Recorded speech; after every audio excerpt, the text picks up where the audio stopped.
दरवर्षीप्रमाणे यंदाही भारताच्या तिन्ही सैन्य दलांची ताकद जगाला पाहायला मिळणार आहे। भारताची समृद्ध आणि सांस्कृतिक विविधता, एकता, समानता, विकास आणि लष्करी सामर्थ्याचं एक अनोखं दर्शन कर्तव्यपथावर पाहायला मिळेल। यावेळेस इंडोनेशियाचे राष्ट्राध्यक्ष प्रबोवो सुबियांतो हे प्रमुख पाहुणे म्हणून उपस्थित आहेत, तर सुमारे 10,000 विशेष पाहुणे या सोहळ्यासाठी उपस्थित आहेत।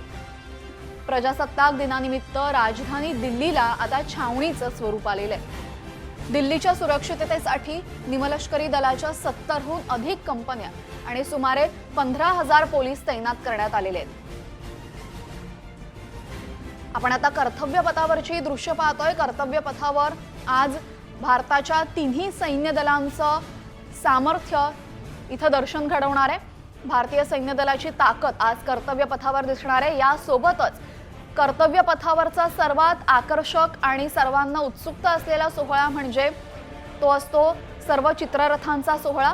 यामध्ये वेगवेगळी राज्य आपल्या चित्ररथाचा समावेश करतात। आपापल्या राज्यांमधल्या वैशिष्ट्यपूर्ण कलाकृती या चित्ररथामध्ये समाविष्ट केलेल्या असतात। असे साधारण 30 ते 31 चित्ररथ याच कर्तव्यपथावरनं पुढच्या काही वेळामध्ये जाणार आहेत। राष्ट्रपती द्रौपदी मुर्मू यांच्या हस्ते कर्तव्यपथावर ध्वजवंदना होईल।